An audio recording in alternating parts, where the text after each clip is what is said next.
It's time to talk Breeders' Cup Saturday. Jeremy Plonk from Express Bet and First Bet, joined by the official morning line maker of the 41st Breeders' Cup, Mr. Jeff Siegel. Jeff, the hard work is done for you in terms of making the odds. Now we got to make some winners and make some money out of this Breeders' Cup. We're going to handicap all 9 races on the podcast this week. I'm looking forward to it. Trying to figure out what the public is going to make these horses is one exercise in handicapping. Then you have to figure, okay, that's done. Now who's going to win and who do I bet on? Well, that's what this show is for. You do a lot of research. You try to figure out, who the contenders are. But now it's a little bit different because now you're trying to look at trips and who might run better than they're supposed to and how the track's playing. Factor in all these kind of things that are going to make this profitable for the gambler. And that's what we'll do here on the Saturday and the 9 races on Saturday, all very challenging. And I want to say one thing quickly, Jeremy. This is maybe I've felt this before, but I really feel that this year there are several horses in every race that could win and not surprise me in the least. Obviously, you like a few better than others, but there's some good prices in here for sure that can be gambled on. So let's dive in and see if we can make everybody some money. We want to welcome everybody who is tuning in through the First Breeders' Cup Wager Guide. This podcast embedded in the Wager Guide. If you're new to the First Call podcast, we do it each and every Friday. We moved it up a day in terms of our recording this week because of Breeders' Cup Championship Friday and Saturday. For more on Jeff's Friday analysis, be sure to check out the blog section at expressbet.com and at news.first.com. He'll have write-ups of the Breeders' Cup Friday races, but we are going to focus on the Saturday 9. You get a little bonus 9th race coverage this week on the First Call podcast. Here they are in order. We'll start things out in the filly and mare sprint. We'll go to the turf sprint. Then the big 3, the Breeders' Cup distaff, the turf and the classic, middle of the card to accommodate NBC Sports college football schedule for the national broadcast. The filly and mare turf, the sprint, the mile, and the dirt mile will wrap things up. And again, be sure to check out the First Breeders' Cup Wager Guide. Go to first.com. That's 1st.com/guide. And you can get access to the digital updated wager guide. A lot of great information in there, analysis, replays. You've got workouts. You've got everything you need to watch and wager on the Breeders' Cup with confidence with First Bet and Express Bet. And we want to welcome you to play with us this weekend at First Bet and Express Bet because we've got the $20,000 exactathon rocking on for the Breeders' Cup. That means if you hit 6 exactas or more, $2 minimum bets on Friday, or 6 exactas, $2 minimum or more on Saturday, you'll share in $10,000 in potential prize money each day. So $20,000 up for grabs. If you're playing the Breeders' Cup and you're looking at exactas, there is one great place to do it, and that is with us, First Bet and Express Bet. So be sure to play along with the exactathon. Anytime you play in a promotion, make sure you opt into the promo when you're in your wagering account to take part. Okay, Jeff Siegel, let's get handicapping here. We're going to start with the 4th race on Saturday, the Breeders' Cup filly and mare sprint.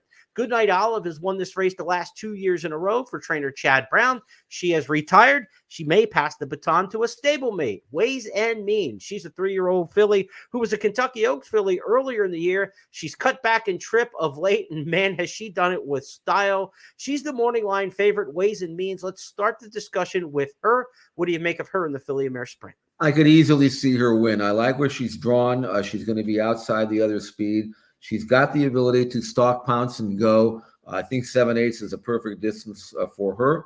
I laid her at 5-2. She might go a little lower than that. I have a lot of respect for the filly that she's going to have to go by, and that's Society.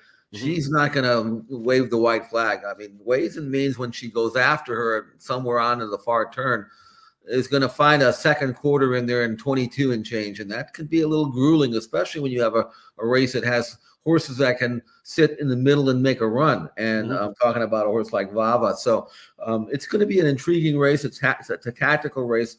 Ways and Means, the only reason why I'm a little concerned about her is that she's going to get play off her very impressive New York form. And both of her last 2 races, visually very pleasing, but were on off tracks. So that might have moved her up. Also, she's been known to fail at odds on. She did that a couple of times as a 2-year-old.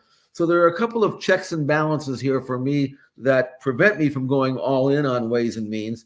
I do think Society is a good filly, but she's going to have to endure the heat that Ways and Means is going to apply into the far turn. That could soften up for the trip horse, because I think Vava is going to drop into a great spot. And, on her best day, she is right there with these. She doesn't quite have the numbers that the other two have on a consistent basis. And certainly she was disappointed in her last start. But Vava freshened, pointed for this race. 7/8, again, a great distance for her. And with a pace scenario, that's going to be favorable. If I'm gambling, on top, I'm trying to press a little bit. I think a Vava might be my top selection. But if I'm playing rolling exotics, the other two fillies, Ways and Means and Society, they have to find themselves on my ticket somewhere. I find Vava to be the most trustworthy of the three. She's going to run her race, whether or not it's good enough. If the other two run their most brilliant race, they're probably more brilliant than she is. But she's the one that just looks reliable. I can't find a hole in her game looking at what she's potentially capable of doing in this race. She's going to run her race. As for Society, she's really kind of fickle, right? She's all or nothing. She's kind of the fierceness of the sprint fillies, right? When she's on, she is super on. When she's off, she's, not that great. And look, she took 4 weeks to get back on the workout tab after the race in August at Saratoga, where she was unbelievable. But she's only had 2 starts this year. She's only had 14 through a 5-year-old season that's about to end. So I don't know how reliable she is. And you look at Ways and Means, like you said, the 2 off-track races. But the one thing about Ways and Means is she's got in her corner, she has pressing speed, but man, is she a finisher. I like the brisk late pace figures when I'm looking at these races. 7/8 of a mile. Who's going to finish that last furlong? Ways and Means has 101 to 104 late pace figures. That is really impressive for a filly who's got speed to be up in the race and finish like that. That doesn't give the opposition a lot to work with, right? I mean, if you're up on the lead and you're finishing that strong, there's not a lot of weakness there. So she could replicate that kind of sloppy track, wet track form on the fast dirt. She's won on fast dirt before, but the last 2 were exceptional. Ways and Means, Vava, to me, are the 2 in here that I'll be looking at. The other thing to knock on Society, I think she's definitely going to be in the front of this race. This is one of the weirdest stats in Breeders' Cup. The pacemaker in the Breeders' Cup Filly and Mare Sprint, 0 for 17 with 2 seconds and 2/3. This race is not one wire to wire, and we will see if Society can do so, because I think if Society is to win this race, it would have to be wire to wire for her, and I think there's a good chance in here that she won't be the one. Vava, Ways and Means, the 2 that I like in here, and I'm with you on that. So let's go ahead. I was going to say that Society's is very important horse in this race, because she is going to have to carry Ways and Means for a while for the others to catch him. If she waves the white flag at the 3/8 pole and Ways and Means kind of can cruise there without being used, she's probably not going to look back. Correct. But if Society can carry the race at least to the top of the stretch and make Ways and Means go after her and use herself, that's when Vava says, "Thank you very much. I'll tag you late." That's the way the race shapes up. And now when we get to this point of the handicapping process, that's the final step. Okay, who's going to get promoted by the race shape and the race flow, and who's going to be victimized? And the way you set the race up, and we both come with the same conclusion. I think hopefully that they run to the pace situation runs to where we expect it to. One Magic filly could throw a monkey wrench in there, because she's pretty quick too, and I don't know how much they use her from the 2-hole. She could press the issue even more, and then again that helps Vava. Yep, absolutely. Let's go to race number 5. It is the Breeders' Cup Turf Sprint, 5/8 of a mile at Del Mar for the Turf Sprint distance. We've seen, Peter Miller have some success in this race with some locals over the years when it's been run at Del Mar. We've got the really good local in here, Motorius, who is a horse for course. Motorius has never lost over the course here at Del Mar, but the Breeders' Cup Turf Sprint this year has one of the strongest international flavors it's had in years, and it also has the strongest American shipper that we've seen coming in for a Breeders' Cup Turf Sprint, maybe in the history of this race, Jeff, in Cogburn. He goes east to west, but he's traveled up and down the East Coast this year into the Midwest with no problems to this point. This race runs through Cogburn, doesn't it? It does, because he's fast enough to make the lead, but he's good enough to give you a second or a third move. He's not one of these horses that has to open up and hang on for dear life. He always seems to find more in the final furlong. So if he's in front, how are you going to catch him? Mhm. I have him 7-5. I'm not on the morning line. I'm not saying there's a lot of value there, but I do think that because there is a rather significant difference between the first and second choices here, when that happens, the favorite almost always gets overbet. Mhm. In this case, I don't know whether Cogburn can actually get overbet, because if you're betting taking a short price, who else on the 14 race Breeders' Cup program, a couple of programs, would you rather have than Cogburn? If you're alive to the pick six and you got Cogburn, where else would you want to be? I mean, Right. for the last leg. So I like him. I'm trying to figure out who can press him early, and again, that's not going to work because he doesn't need the lead. Mhm. So if AG Bullet busts out there and goes, and she's going to be very fast, and obviously she's another one of these kind of course specialists, 5'8" specialists. She can run a half mile with just about anybody, and I think they'll send her from the inside. But again, Cogburn drawn outside her, he can just kind of sit and wait. As for Motorius, I mean, he is a prototype late running 5 furlong turf sprinter, and he loves Top of the Gun and he loves Del Mar. I just don't know whether he can kick as fast to make an impact on Cogburn unless Cogburn just runs down to his level. So me, I don't know how you feel about this, Jeremy, but if it's not Cogburn, then would you double the race with another horse, and who would that be? No, I think it would be a spread situation. If it's not Cogburn, it's single or Anybody, right? spread. If Yeah. you're looking at a race like this, there are a lot of good options in here. If you're looking at exotics for potential prices, I mean, I think a couple 30-to-1s. Starlust interests me very much in here. Howard Wolowitz off the last couple of races has really gotten good in turf sprints for Jose D'Angelo. It would not shock me to get a little piece of the underneath. So yes, if not for Cogburn in here, I think it really opens up. You've got the outside two in the starting gate from Europe, Big Evs and Bradsell. We know Big Evs can handle the tracks coming to the U.S., came to Santa Anita last year, won the Breeders' Cup Juvenile Turf Sprint. That was the race where Starlust rallied really strongly to finish third, also has shown an ability to come here to the U.S. and be successful. As for Bradsell, he made the trip here last year to the Breeders' Cup, was a vet scratch at Santa Anita before the Turf Sprint, so he hopefully will get his first shot at a Breeders' Cup race.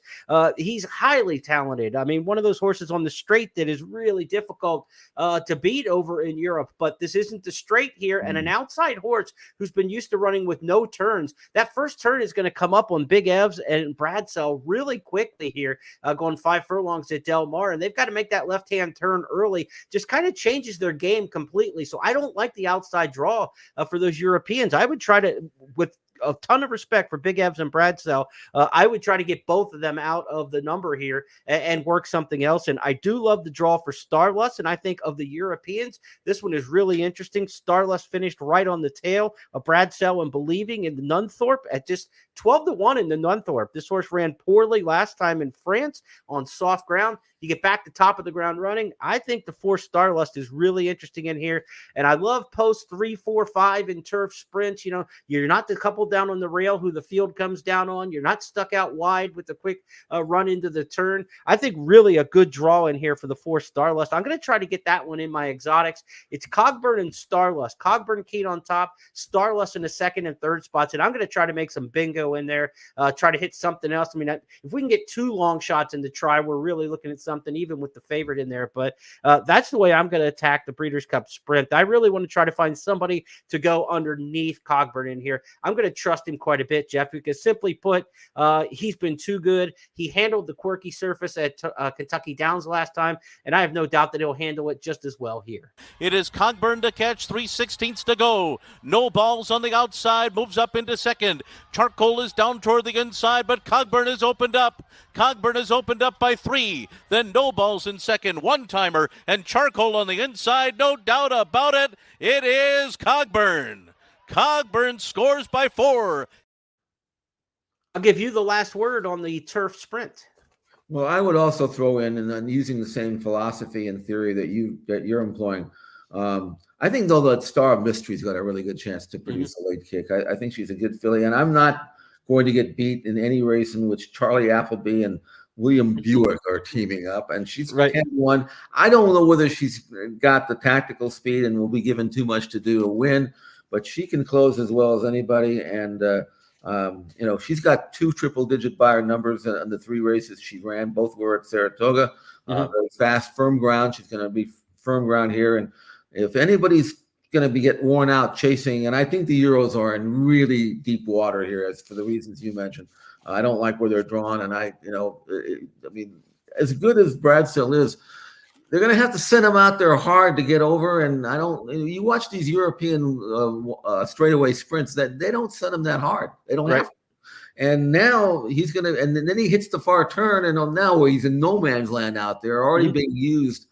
The configuration of the course, the quick turn, the short stretch, all works against him. So I like Cogburn, and your theories about who might run second and third are very, very sound. I would only make sure that if I'm playing the Star of Mysteries on that, I'll tick it underneath somewhere.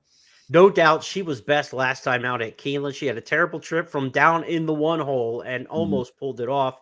That's what I say. I don't like to be too far inside, and I don't like to be too far outside in these 5.5 furlong type turf sprints at these kind of mile configuration racetracks. So that's a look at the Breeders' Cup Turf Sprint. Let's move now to the big three on the Saturday card: the distaff, the turf, and the classic, part of the NBC Sports main broadcast. The distaff, of course, one of the 7 original Breeders' Cup races going back to the 1984 inaugural at Hollywood Park. Sometimes we get major league favorites in the Breeders' Cup distaff, and fillies and mares who are just, superior in the division. Some years we get complete chaos in this race. It's kind of one of those up and down divisions, and it kind of feels a little bit the same this year, Jeff. If not Torpedo Anna, maybe something crazy in this year's race, but Torpedo Anna is going to be an odds-on favorite. It's a race that just keeps falling apart nationally. We lost to Darren Manor about 3 or 4 weeks ago, who would have been one of the favorites in here. About a week or so ago, we lost Idiomatic, the defending champion in this race, and already announced in scratches their long shots, but number 3, Batacuda, and number 8, Miss New York, are out of the distaff. So at best, we're looking at a field of 8. You've got the headliner still in here. She would have been favored no matter who showed up. I think she would have been favored over Idiomatic, but now you're really looking at a heavy favorite in Torpedo Anna. There's only one way to play this race, and that is, as far as I can, well, maybe one way, 2 ways maybe, but Torpedo Anna, either you single her and assume that she's going to bounce back. I have not seen her breeze, but all reports are that she is sharp and ready to bounce back with a big effort. Her effort, obviously, in the Travers would be more than likely easily good enough to win this race. Pace scenario looks comfortable for her. She's not going to have to deal with any slow pace or fast pace. She's going to get a great trip. That's why she's 4 to 5 on the morning line. The only X factor for me here is obviously the undefeated, and we don't know how good she is. Japanese Invader, awesome result, 7 for 7. She's not been facing the best over there, but she's been dismantling them with authority. And then you look at her and you see, okay, she's by Justify. So that kind of adds a little bit of icing on the cake if you like her, because you don't have to worry. You know what they can be. And I'm not sure. And she's fresh filly, and she's got speed, and she's a high quality. I think she's a high quality filly. Sometimes the Japanese form can fool you, but she's kind of the X factor. It's one of these things where Torpedo Anna doesn't need a horse like Awesome Result. We know she can handle everybody else. Right. But that's the X factor. And I'm very curious to see and very interested to see 2 things: how much money she'll take, and whether or not she can be competitive on the world stage. And I think she's going to take some money, and I think that's the viable alternative to anybody who doesn't want to take a short price on Torpedo Anna. What is too short of a price on Awesome Result, though? There's a lot of question mark. Like you said, this is the X factor. We don't know what kind of competition she's been taking on. She's taken on a really well-known and renowned filly here. Not to mention Raging Sea, who's had a good resume this year. Hasn't been lights out necessarily in terms of being fast or being dazzling, but she wins, and she's had a great season. I'm not really into Raging Sea in this spot. Torpedo Anna, too short of a price to take. It is the kickoff leg to an all-dirt pick 4, also a traditional pick 4 on the next 4 races. So, is it just take Torpedo Anna as a single? If you are going to bet Awesome Result, though, Jeff, I'm trying to think. I mean, I think your line is right about on the fair odds line for me as well. Anything less than 4-1, I'm not willing to take the risk on this filly. I think she could very well win, but I want to get paid. If I'm going to beat Torpedo Anna and I'm going to take that risk of I know the Japanese won 2 races here the last time the Breeders' Cup was at Del Mar, but those were boxcar payoffs, right? So it's okay to play the Japanese horses back, but to play at too short of a price, I don't think is wise. Like if Awesome Result is 5-2 in this race, I'm like, yeah, that's on the other hand, you might say if she's 5-2, that's serious money from people who think they know, yeah. And because you and I, we look at the Japanese form. I've seen some video of her races, and again, she looks great. Yeah. But who the heck knows? I mean, I don't know who she's beating, and if she drifts up 8-9-1. It's lovely for the price, but it may also mean that, what are you guys doing? She's not this level. Right. I mean, there are people, the big gamblers are going to have insight maybe that I don't have. So anyway, the bottom line is visually she passes the eye test, but it's really hard for me to believe that as good as she may be, she would have a race like Torpedo Anna had in the Travers to go up to. So, but if you're looking for a second horse, she might be the second horse in absence of anybody else that I like. Right. But then you're talking about a short price exacta, and I don't think anybody really wants that either. So this is one of these races where maybe you just sit back and, I mean, if you have to play it, if you're playing rolling exotics, maybe you just bite the bullet and single or Torpedo Anna, maybe save with Awesome Result. But other than that, I can't see wasting any money on anybody else, including the other filly you mentioned, because I'm not been that impressed with Raging Sea. She did win the last race. It was a slow race. I can't see her. The value with the Awesome Result may be to play her in the multi-race wagers, because there will be a lot of singles on Torpedo Anna, and especially this is the first leg of the pick 4 and the all dirt pick 4, so everybody's going to see the tote. You've got, this filly who's 4-5 on the board, maybe, 3-5. We'll see what the price ends up on Torpedo Anna. And everybody just might concede the race at that point in the multi-race wagers and try to spread and say, okay, give me the favorite here and I'll try to hit some long shots other way. So while you might look at the tote and see 3-1 and say, I don't know if I want 3-1 on Awesome Result, she may play like a lot bigger price in the multi-race wagers if you can beat Torpedo Anna. So to me, that's the approach in there. If you can get 4, 5, 6-1 and bet the win, okay, I'll give you that. But just remember this: 4-1 pays $10 on Saturday, and it pays $10 on the 2nd at Mahoning Valley next week. I mean, 4-1 is 4-1, and if you got to work so hard to beat a horse like Torpedo Anna and get 4-1, you can find easier 4-1s to gamble on somewhere along the line. Now, you can also make the argument the filly should have been 4-5, and I got 4-1. So that's the great thing about the Breeders' Cup: you get tremendous value on very good horses, prices you will never see again on them in any of their other races that you will see on Breeders' Cup Day. Let's turn our attention next to the grass, our first turf route race that we'll talk about on the Saturday card, the Breeders' Cup Turf. It is race number 7, 1.5 miles. Again, one of the original 7 races in the Breeders' Cup, going back to the inaugural 41 years ago. Jeff, the morning line favorite in here is a horse we're familiar with in Breeders' Cup terms, of course, Rebels Romance. 2 years ago, he won this race. He's going for a rare 2-time winner of the Breeders' Cup Turf. Conduit, I believe, the only other to do so.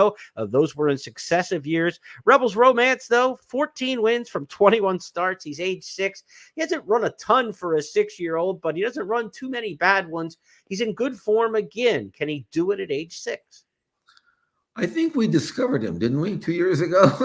Yes, yeah. We picked him in July as the Breeders' Cup winner, and I don't think anybody even knew who he was, Right. He was running in Cologne or somewhere. We picked up a German horse to watch on our podcast. Exactly. Yeah.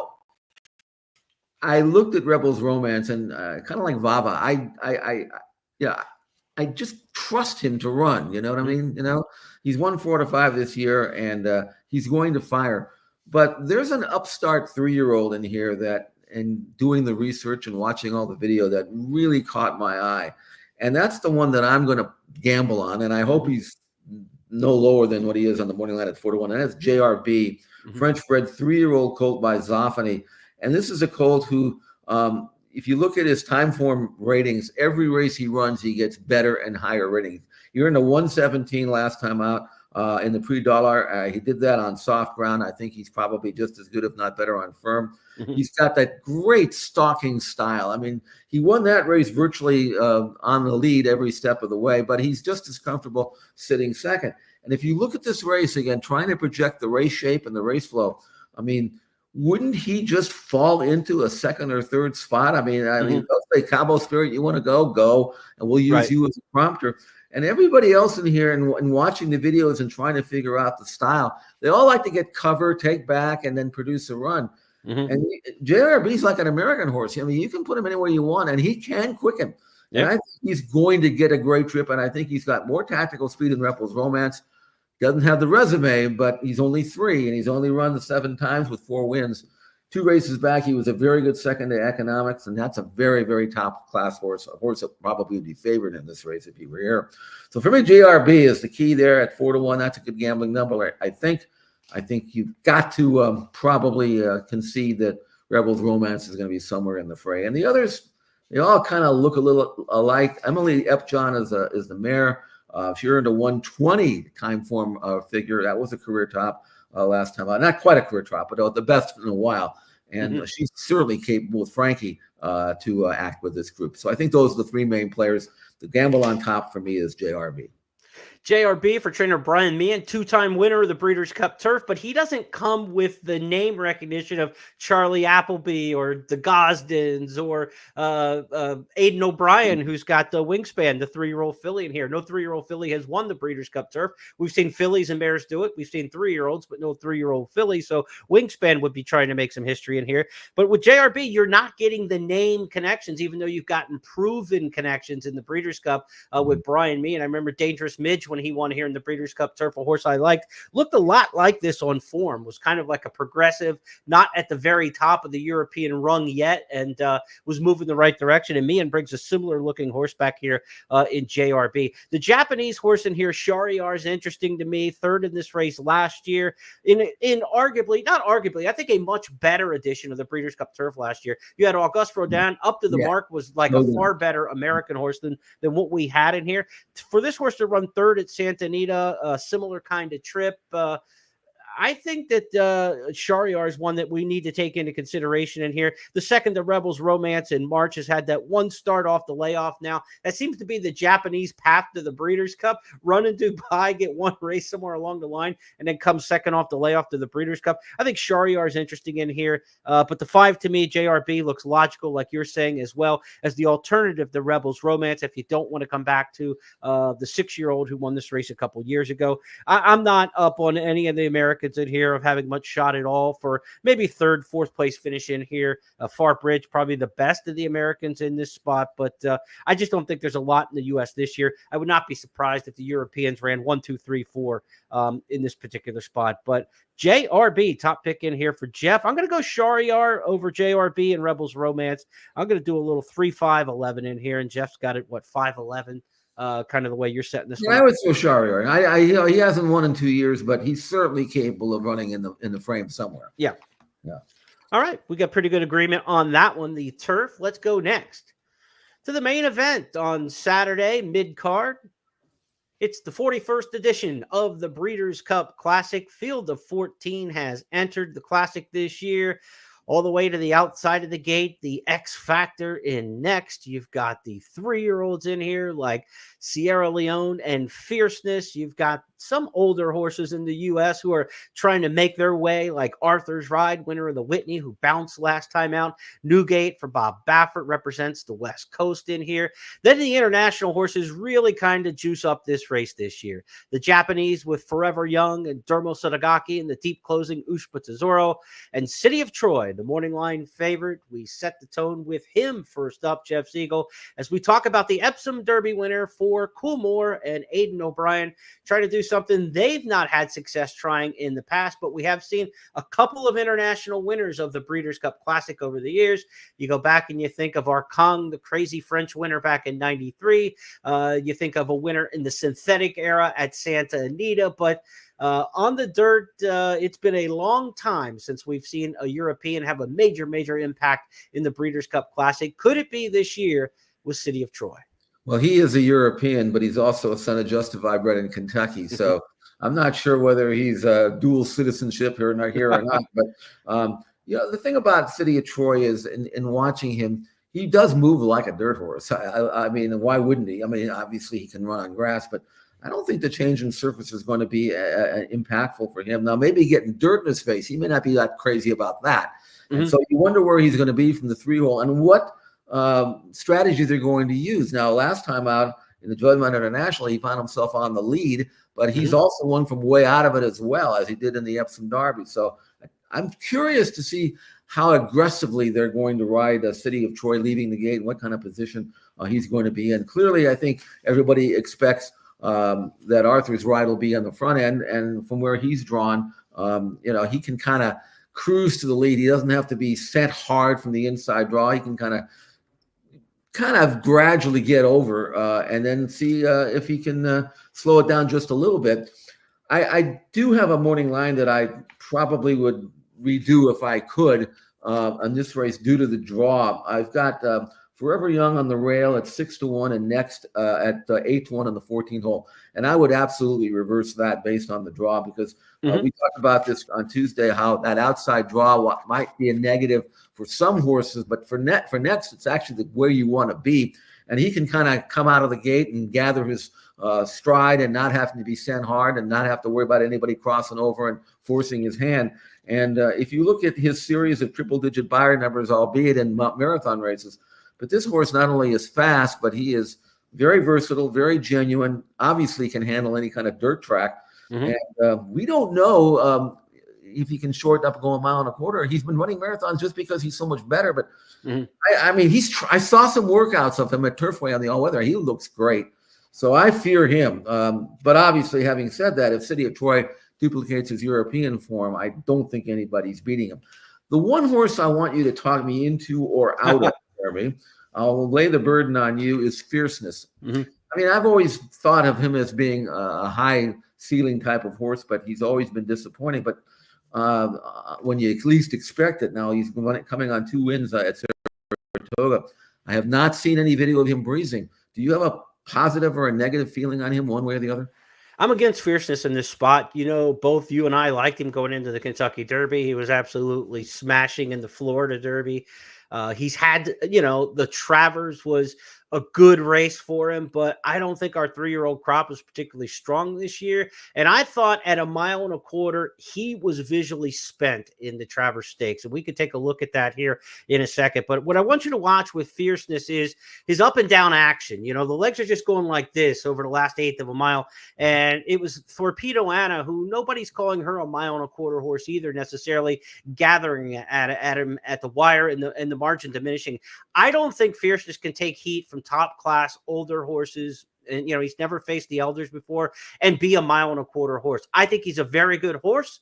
I don't think he's a mile and a quarter star. I think he won the Travers because he was the best of the crop and he got there. But let's watch this race and you tell me if good horses, world-class horses, are in front of him or behind him, if this kind of finish and leg action is going to win it. He's 4 lengths off the new leader, Fierceness.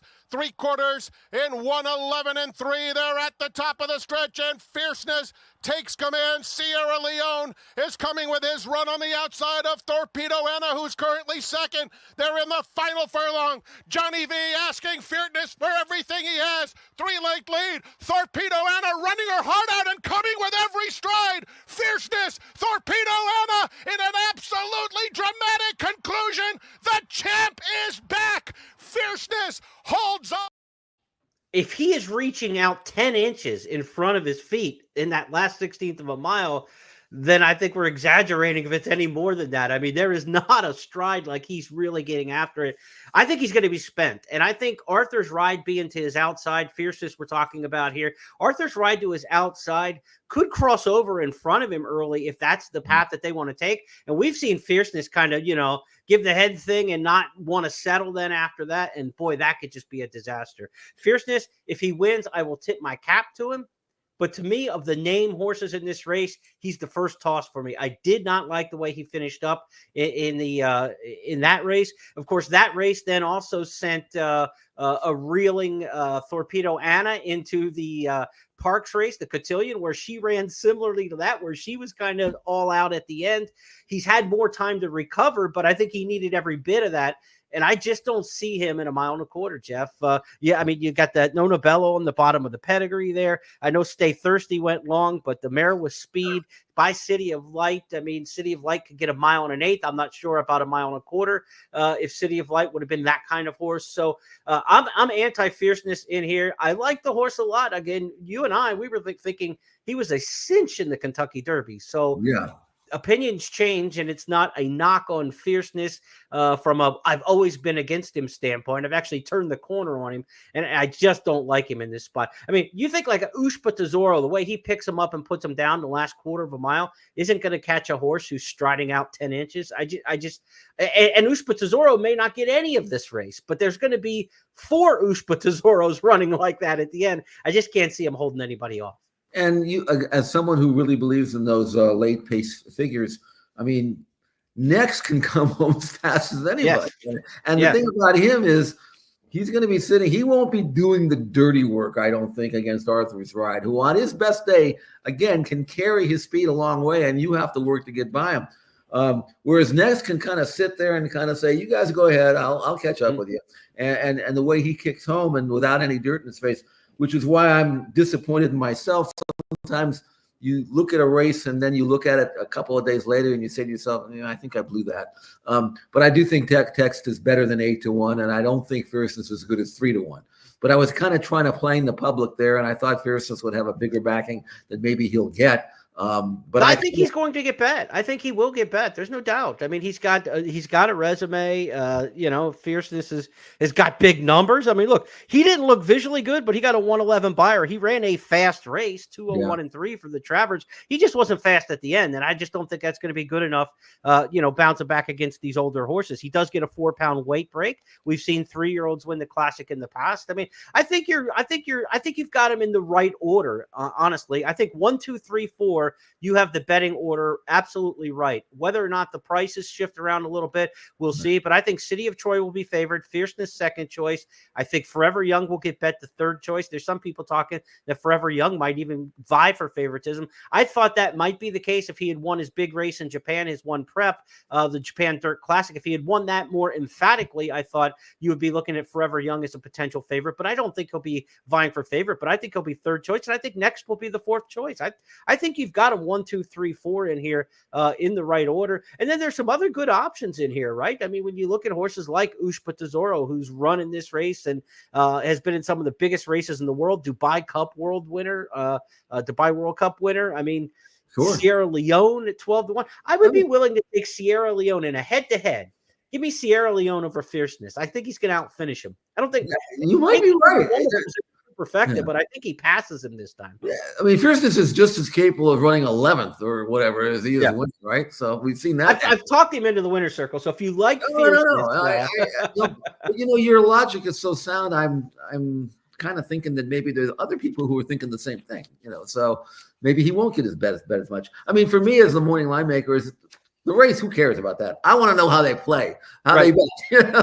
That's the true sign of for me whether I did my job or not. And it's tough because it's a lot of the opinions are going to vary on Fierceness, and I'm curious to see where the money lands on there. From a gambling standpoint, I'm going with Next. He'll be my top choice in here. City of Troy second, Forever Young third, and then I'm going to put Sierra Leone in the fourth spot. So 14, 3, 1, 11. The way I'm lining up this year's Breeders' Cup. Well, the other thing is that, we're going to see Next again. I mean, if City of Troy wins, that's fine, but he's gone. We'll never see him again.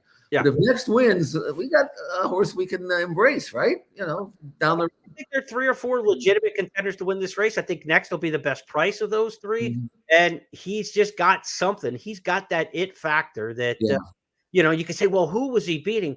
Well, who at the end of a 1.5 mile gallop in the morning is coming home the last quarter in 22 and change? I mean, he just, he's got something different about him. And And I'm glad they're taking the big bite here. Like, he may have fit better in the turf with the way the pace would shake up and things like that. Good debate to have had, but I'm glad he's taking a big bite at the apple here in the Breeders' Cup, and they're going for the $7 million because he kind of is like Awesome Again back in that undefeated season when nobody beat Awesome Again back in 1998, and everybody said, yeah, but he's been running at Hawthorne in the Hawthorne Gold Cup and races like that.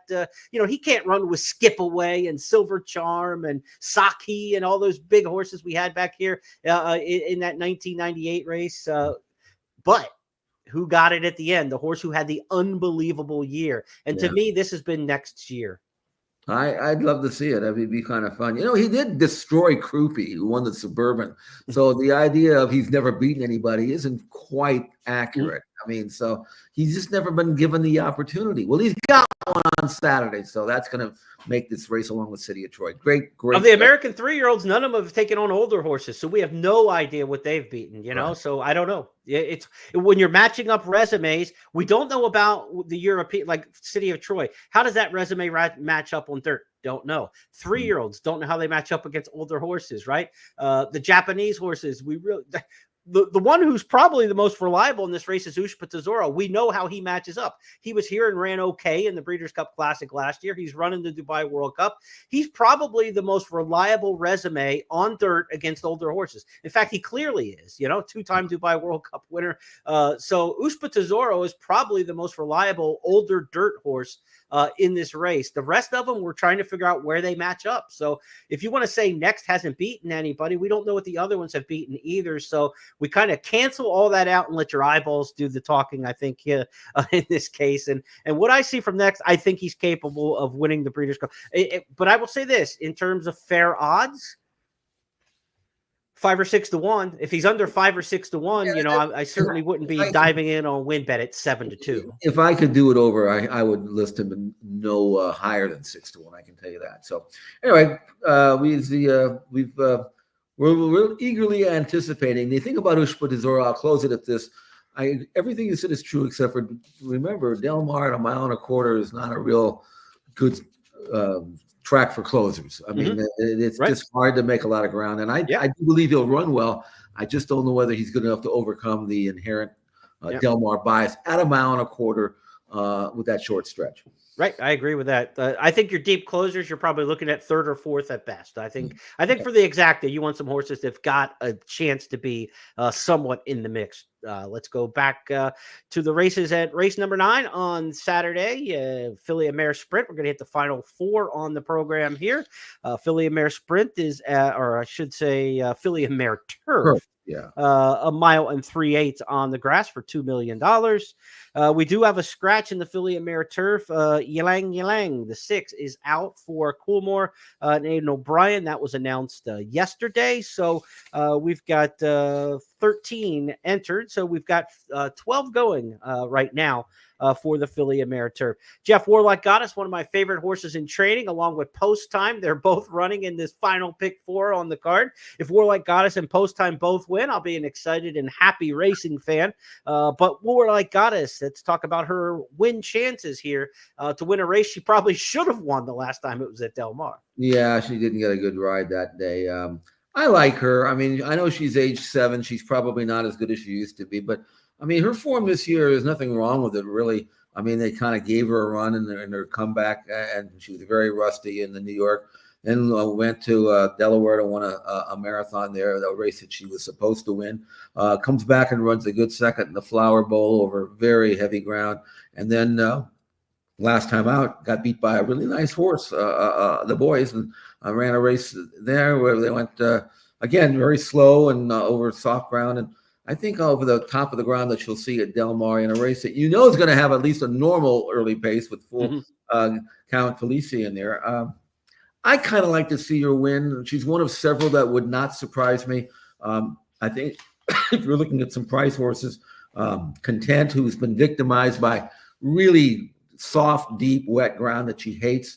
But you go back to her win at York, in the Yorkshire Oaks. It may not have been the greatest edition of the Yorkshire Oaks, but this may not be the greatest edition of the Filly and Mare Turf either. Right. So I think she's got a chance. Cinderella's Dream has to prove that she can beat older horses, and also whether she can go 1 mile and 3/8, and also she hasn't been out since early August. I think she's been scratched 1 or 2 times since. She's the one I really wanted to put on top. And if I had to do it over again, I might switch them in the morning line, making Cinderella's Dream the lukewarm favorite over Warlock Goddess. But I think Cinderella's Dream is, I mean, if I heard an interview with Charlie Appleby, he seemed to indicate that she was in good form. And if I had realized that, she might not be 4-1. She might be 5-2. And maybe I'd make Warlock Goddess the other 4-1. I could have reversed those. So, but if I'm playing the race gambling, I can tell you that I can see scenarios that either one would win. So I'm going to use them both. It's difficult to always come up with the right pace scenario in your pace projections for a race, especially when it comes to the Breeders' Cup. But when you get it right, that is a key to handicapping, projecting the pace of a race. I'm not sure I've seen a Breeders' Cup race more obvious in the 41 years of how the pace scenario is going to shake out. Full Count Felicia is going to the front here, baby. I mean, unless Irad falls off coming out of the starting gate, there is just nobody at all to go. And Didia almost has to follow and be second in here. It's just the Ortiz brothers are going to kind of control this race up front. Sure. Forgive me if you've heard that before as cynical horse players, but I wouldn't be surprised if 2-5 go out there and go as far as you can possibly go in a race. They're both the pace is going to be controlled by those two. I just don't see anybody else who's got a lot of interest in being up anywhere near it. So I think that is a curious factor. I would not be against anyone who wanted to play a little 2-5 in here, a little 5-2 exacta box with the Ortiz brothers. I thought the 12 Soprano was a little interesting for maybe a potential upset in here. Long shot 3-year-old filly. She only got beat a length and a half by the world-class Porta Fortuna, who we'll talk about here in just a little bit. Her last race in the Queen Elizabeth II Challenge Cup was second beaten 6 lengths. And you say, wow, she got it handed to her by 6. I'll tell you, the race She Feels Pretty ran for Cherie DeVoe in that race was as visually impressive as any race I've seen at Keeneland in a long, long time. That was just a spectacular effort from She Feels Pretty. It was a clear-cut second for Soprano. I thought she ran pretty well in that race given. I don't know how far she can run, Jeff. She's out of Star Spangled Banner, a Chausoir mare. I mean, there's not a ton of distance there. She ran shorter in Europe, so I don't know about the mile and 3/8 for her, but Soprano's interesting to me in here because I think she's better than people will think on the form. And 3-year-old fillies, like we've got with Cinderella's Dream, have had some success here in the past in the filly and mare turf. So I'm not afraid of taking a 3-year-old filly on the rise. I give 12 Soprano a chance in there at a price, but 2, 5, and 12 in here could get you some crazy numbers back in terms of the return. I've got nothing negative on Cinderella's Dream. I've got nothing really negative on Warlike Goddess, but I just think there's some prices in here that we might be able to shop around with. So give me a crazy 2, 5, 12 box, and we'll see if we can't just roll a Yahtzee if we can in the filly and mare turf. And then some horse like Moira will come in there and split you and make you mad. And Moira's good too. I'll tell you what. You talk about the reliable ones. She's one of those reliable ones. She's going to be there. I don't know if she's going to win, but she's going to be there. So again, this is another race. I mentioned at the top of the show. You could see 3 or 4 or 5 horses win it. You'd say, well, okay, I could see it. So. Filly and mare turf has been one of those races where the favorites have not had much luck. 2 wins in the last 17. One of those did come last year, though. So we will see what kind of prices we get in the filly and mare turf. Spiral was easy to lean on. She was one of these. Okay, I like her. Move on to the next race. Right, and there's no Inspiral in here, so this is a much more wide open race, especially amongst the Europeans that are coming over. Let's go next to the Breeders' Cup Sprint, race number 10, 6 furlong sprint, of course. Again, one of the original 7 races in the Breeders' Cup. Jeff, this is a race that doesn't have the established, clear national leader in the sprint division like we get some years, but we've got some horses that are really good right now. Mulligan and Federal Judge in their last 2 races has run as good a preps into the Breeders' Cup as horses we've seen in recent years. Those were outstanding final preps. What we saw in the Forego from Mulligan and what we saw in the Phoenix from Federal Judge, those were Breeders' Cup sprint-worthy type performances leading into the big dance. How do you see this year's sprint? It's funny because these 2 colts you just mentioned are look kind of similar on the form. Mm-hmm. They're both lightly raced. They're both developing at a proper rate. They've both come off career top wins. And they are, for example, to me, a lot more acceptable for a gamble than a horse that I've loved all along, and that's Skelly, who may not be rising anymore. He might be going the other way. In fact, I think he is. The thing about Federal Judge, though, is he is definitely a committed front runner, even though he has won a race, setting second early. But from the 3-hole, I don't think they're taking him back. No, he's going. He is going, in my opinion, assuming they all break, which could obviously the race shape could change if one of them doesn't. Like, for example, Straight No Chaser, you never know whether he's coming out of the gate or not. But if he does, he's very fast. But if Federal Judge comes out of the gate cleanly, I don't see anybody outrunning him among the leading types, the Skellys, Straight No Chasers, those kinds of horses that are very, very fast. If he's the best of that group, he'll win. If he gets softened up to a point where he gets a little late towards the end, and certainly the Del Mar main track, pro speed, short stretch is going to help him, then I can see Milliken sit right behind him, or set right behind the leaders anyway, and then make that last run. He really does give you a second move. Now, he hasn't faced the pace heat that he's going to see here, but he does strike me as a kind of colt that is handy enough to where, something we'll sit here and we'll make a run. And I think he'll do that. And I think he's the one that Federal Judge is going to have to be looking over his shoulder in the final furlong, because I do think Federal Judge is going to take care of the heat. It's just a matter of who might come nail him late. The track, however, at Del Mar, as I mentioned in the short stretch, might carry him all the way. But those are the two that I'm focusing on, Federal Judge and Milligan. Let's take a look at both of them here in action. Compare for yourself. Let's start first off with Mulligan winning at the Saratoga in the Forego. They're at the top of the stretch, and Mulligan turns for home, full of run, 3-length lead. Gun Pilot tips out to try and get to him in second. They're in the final furlong, and Mulligan with powerful strides has built it up to 4. Gun Pilot is no match. Neither are any of the others. Mulligan outclasses them in the Forego, wins it by almost 6 lengths. Trainer Rudy Brisset just kept rolling with his barn from that race at Saratoga in the Forego to the Keeneland meet. Brisset had the best meet he's ever had at Keeneland. He was phenomenal. But nobody was better in stakes races at Keeneland than Brad Cox. He won 6 of them, an all-time record for a Keeneland meet. One of those wins right off the bat on opening day was Federal Judge, and he made just an eye-popping stakes debut in this one. Federal Judge, the leader, around the turn by a length. Comedy Town goes second, and then Swervin is struggling to keep up. In fact, drops back between horses. Hear My Song moves by to the inside to take third, and then My Buddy B, who swings out to the center of the track for clear running in fourth, but still 6 lengths off the lead. Federal Judge, the leader. Federal Judge into the final furlong, has the lead by 3 lengths. Then Comedy Town is in second position. My Buddy B third, and Nakatomi is still far back to the inside in fourth. And the leaders past the 16th pole. Federal Judge Flavian Pratt to win the stall. Keenan Ogden Phoenix. Win and you're in. Federal Judge. I said that was his stakes debut. That was his stakes debut for this year. He had run in the Woody Stevens back a ways. An interesting thing is Federal Judge used to be trained by Rudy Brisset. Windstar Farm took him away, took the horse away and sent him to Brad Cox. They've had a lot of success with him with Brad Cox of late, but now Brisset might be able to get the last laugh by beating him with Mulligan. So you got a little rivalry there. He still trains horses for Windstar. So, it's interesting that Brisset has had his hands on both of these horses. At 6 furlongs, maybe Federal Judge is a little faster. That's the distance of the race, but Mulligan is in such good form right now, Jeff. Those are the two main headliners in this race, but it's a deeper sprint than that because they both have a lot of speed. And when you throw Straight No Chaser in there, who's got a ton of speed, Raging Torrent, Skelly, inside, outside for those two, they're probably going to try to hustle in here.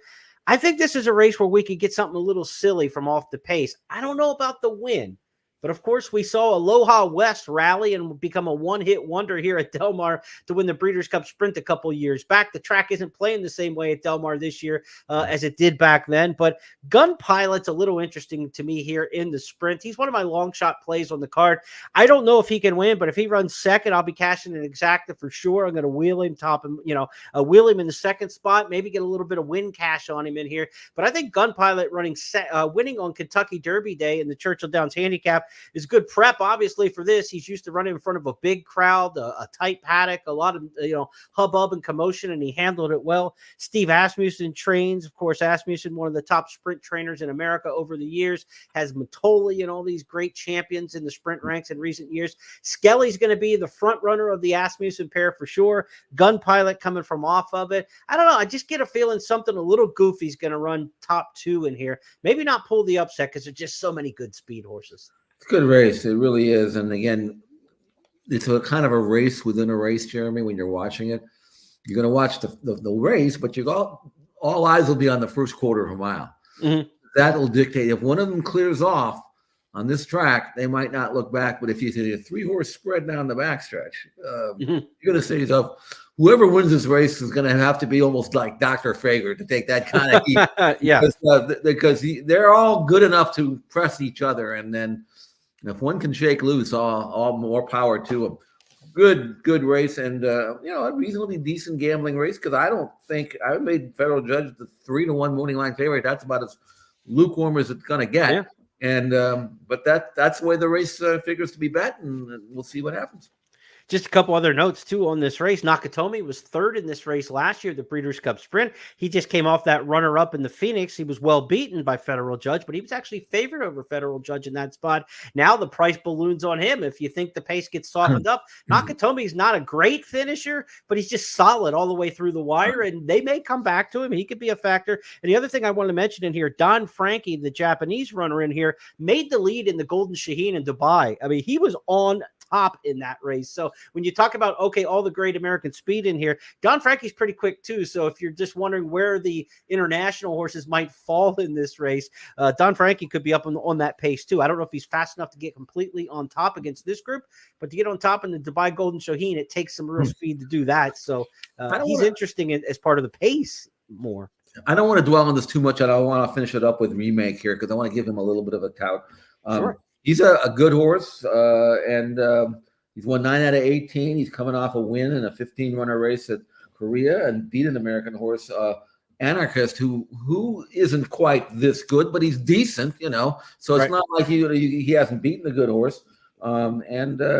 He's also capable of rallying if there's a pace meltdown. So there's another horse we haven't mentioned who has a legitimate chance and probably should be thrown on your ticket somewhere. I'm going to go for the I'm not sure who's going to win, but I'm going to get Gun Pilot second. All right, all two, the way I'm playing the Breeders' Cup Sprint this year. All right.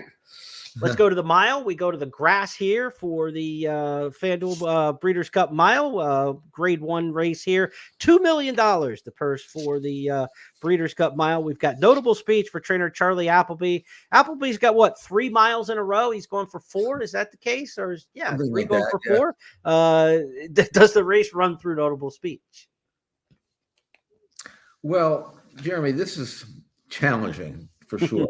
I mean, you could make a case for horses that are 15, 20 to 1, and you'd have a legitimate chance to get the horse on the frame. I put notable speech on top, Jeremy, because I watched his race in the Sussex, and he really quickened like a good horse. Mm-hmm. Won the 2000 Guinea, so he's one of these horses that looks like he will rise to the occasion. Now, he did not run well at Longchamp in his last start. But again, the ground was soft. I don't think he was that thrilled with it. He's a firm ground horse who's got enough tactical speed to lay in the second flight. He's kind of like Johannes, only I think he might be a better version of Johannes because he sits there and then you push a button and he goes like that. Not to mention the fact, again, you got Appleby and Buick. So I made him 7-2. And I think he probably deserves to be somewhere in that area. But again, I'm not exactly taking a stand when I make a 7-2 morning line favorite because there's so many others in here that on paper look good. I know that you like the filly, and she's good, and you can make a case for her. Johannes is kind of like the safe play where he's going to run, he's going to fire, he loves the course, he's got the great style, but who's he been beaten? So I wouldn't take a short price on him. I mean, notable speech is a classic winner. Johannes is beating, Almendaris. And Dicey Mochara. It's a little different level of competition there. So I think the Euros have the edge here.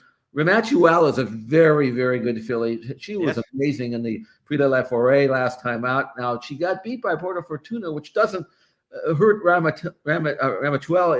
It just makes Porta Fortuna look better. Mm-hmm. So I know that you like her. I'll let you carry the torch on her, other than the fact that this is a very, very deep race, and not, any one of 6 or 7 would not surprise me. Yeah, I've got it 7-1-6-9. It's the same 4 that you just talked about in there.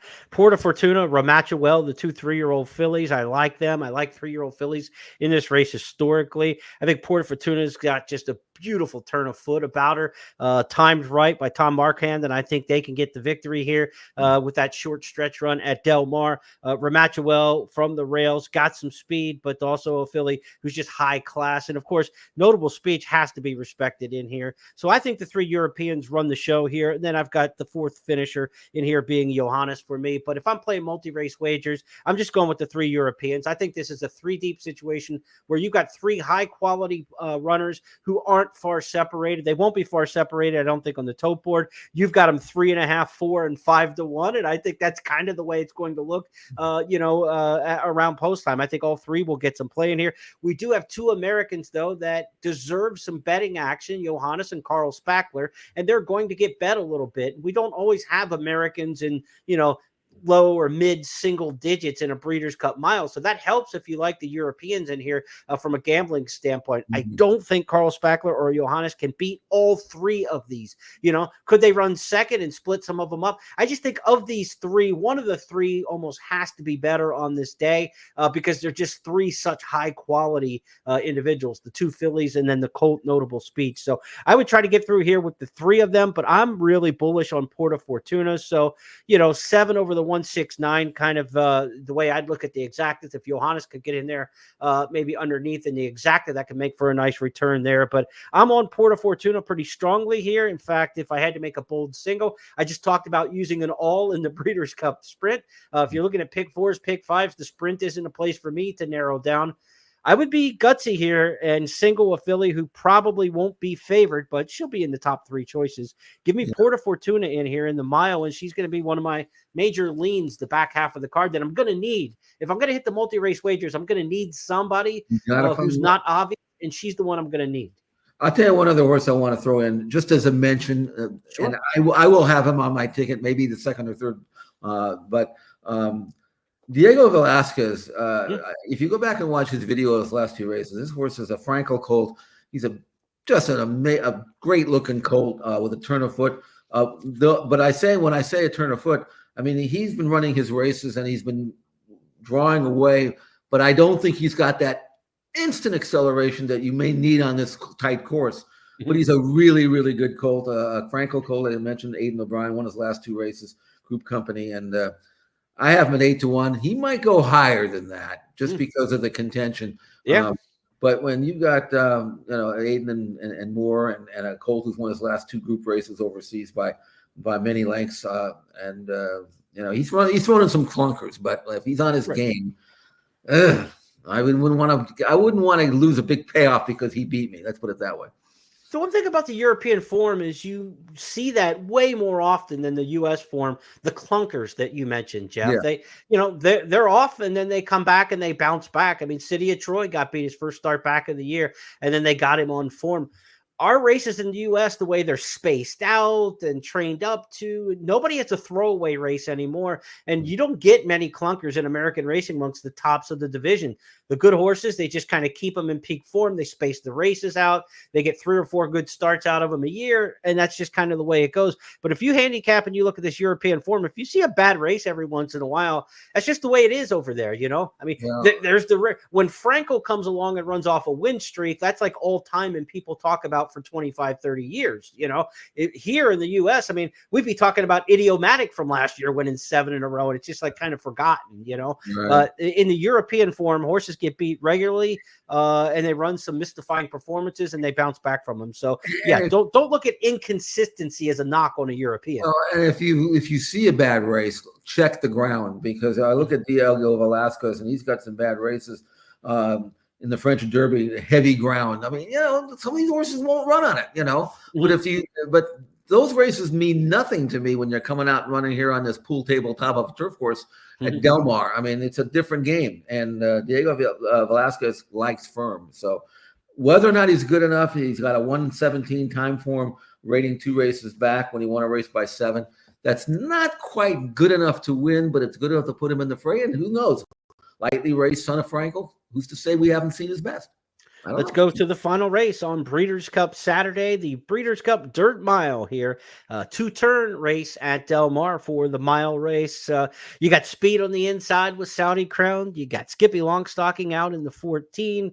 This race looks like it could have a pretty hot pace to me, Jeff. Sees the Gray's best races have all been on the front end. Wire to wire in the Pennsylvania Derby, wire to wire in the Preakness Stakes. Tumba Rumba's coming out of a really fast race in the ACAC at Churchill in the fall. This is a race that's got some pace about it. Moof doesn't take a back seat too far, usually right up in the mix as well. So there's a lot of horses in this race who might want a piece of it. I'm going to try to find somebody from a little bit off the pace, but you would think at a mile, you don't want to be coming from the clouds, right? And you've mentioned this over and over about Del Mar and the short stretch and the expected speed bias that we anticipate for this. You don't want to be coming from too far out of it, but for me, I think somebody's getting past in the lane in this race. That's the way I'm going to look for it. Well, I think from the rail, Saudi Crown is absolutely committed to go. I mean, and they're going to let him roll out of there and try to demoralize anybody who's going to try to chase him. And who knows, maybe he gets loose on the lead, especially the track is biased towards the inside lanes and biased towards speed, which by now in the 12th race we'll know one way or the other.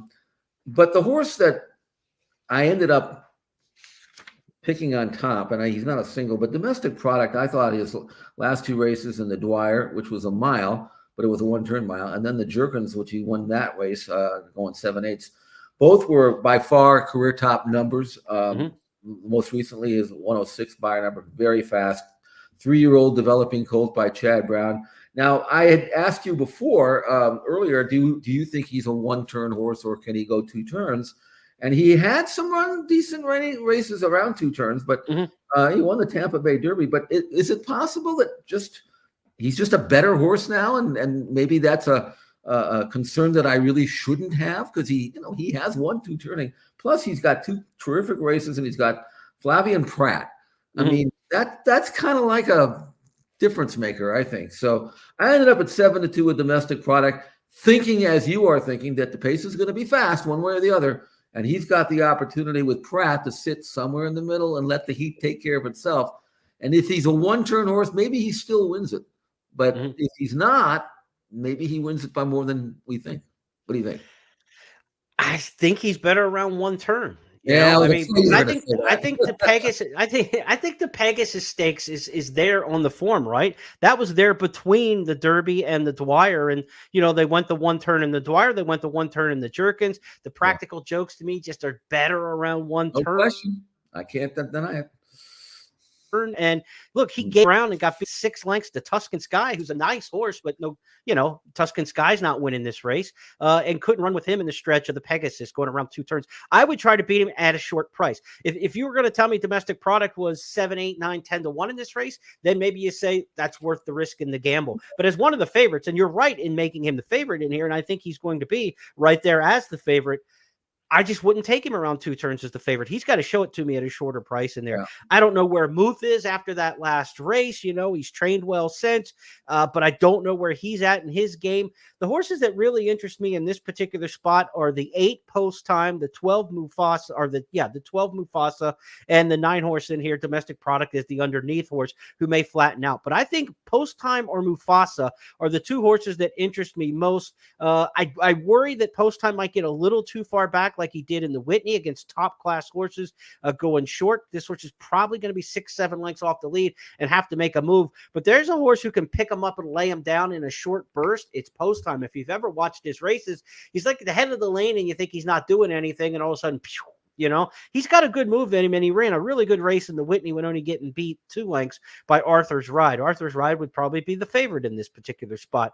Mufasa's last couple have been really good. I don't know about Mufasa going the 2 turns. It's the same thing. It's the Practical Joke, but you're getting 12 to 1 to find out. That's the difference. Domestic Product, Mufasa kind of look the same to me on paper. and you're getting 12 to 1 on one, and the other one's going to get bet. So that's where I'm looking at. I don't have a great feel for this race. This is a race where, like, I'm talking like this is why I need Porta Fortuna. If I'm going to play the pick 4, pick 5 at the end of the card, because the sprint and the dirt mile, I do not feel good about confidence on top. I think a lot can happen in these races, and I'm going to have to go very deep in those races. But maybe post time, and Mufasa would be the one to take the price on. But this is a tough one. You could go a lot of different directions. If Seize the Gray wins, you're not shocked. If Saudi Crown wins, you're not shocked. I mean, Skippy, I don't like the 14, obviously. But you toss him from the 14? No. You still have to throw him in. Yeah, I still got to use him. I mean, you can't say he couldn't win. I don't. He's like got the best rider in gamble, America on dirt, and Irad Ortiz. I mean, just. Yeah, I mean, I'd have to use him because I'm already looking at using like 4, 5, 6, right? And Kurt Hoover, our old buddy, one of the really good realistic handicappers I've ever talked with over the years. But Kurt's got a rule: if you use more than half the field, you use all the field, right? Of course. So, and I think that's a good rule of thumb. Sure. And I'm starting to get up around that 7 range in this race that of 14 that I think could be in there. I don't want to use it all in here, but I guarantee you, if I don't have Skippy Longstocking in here, I don't think I'm covering the race properly. I think it's that kind of race. Really is. It's a great race to go out. You need to get out in the 12th race. I'm sure you'll find somebody on the sheet here that you can bet on and have a little bit of a chance. Yeah. But no, I have the same concern with domestic product. I don't know what to make of Muth. I mean, he's trained really well since his debacle in the California Crown. But he trained really well before that, and he ran bad. So I don't know what to make of him. It's Baffert. There's a couple Bafferts this weekend that are in the same boat. You start with the Friday races and all those good 2-year-old stakes winners that he's had, but which one's kind of, move in the right direction towards the juvenile? Of course, we know non-compliant's going to scratch out of the juvenile fillies. He'll lose one of his main players there, but I'm the same way with Baffert when it comes to the juvenile. I know we're not handicapping the Friday card here, but I kind of like Citizen Bull a little, but I don't know where these Baffert horses quite are. And so we'll just have to be kind of price sensitive and see how everything shakes out with that. But Jeff, it's been a lot of fun handicapping these 9 races with you for Saturday. Again, want to remind fans that you'll have Friday analysis in written form, so be sure to check out the blog section, expressbet.com, and at news.first.com, and get all your analysis of the Friday races. You've got some best bets up there for Thursday already if you're playing Del Mar on the Thursday card. So we appreciate everybody tuning into the podcast this week. We'll be back on Tuesday with the It's Official podcast. It'll wrap everything up. If you're new to us, we welcome you to join us each Tuesday and Friday throughout the regular racing season. Each and every week, we have a recap podcast. It's Official on Tuesday. And then this First Call podcast handicaps 8 stakes races for each Saturday. We usually release that early afternoon each and every Friday. Jeff, final word on the Breeders' Cup in your home state of California. Well, just as we went through the 9 races on Saturday, there are a lot of directions you can go on. I mean, every race is got several that could win. Mm-hmm. And we've tried to lay out the contenders, but I think I can't remember the last time I've done Breeders' Cup handicapping where I've been so unsure. You know what I'm saying? If that's the word. I mean, usually I don't mind if I'm right or wrong, but I want to have a strong opinion. Mm-hmm.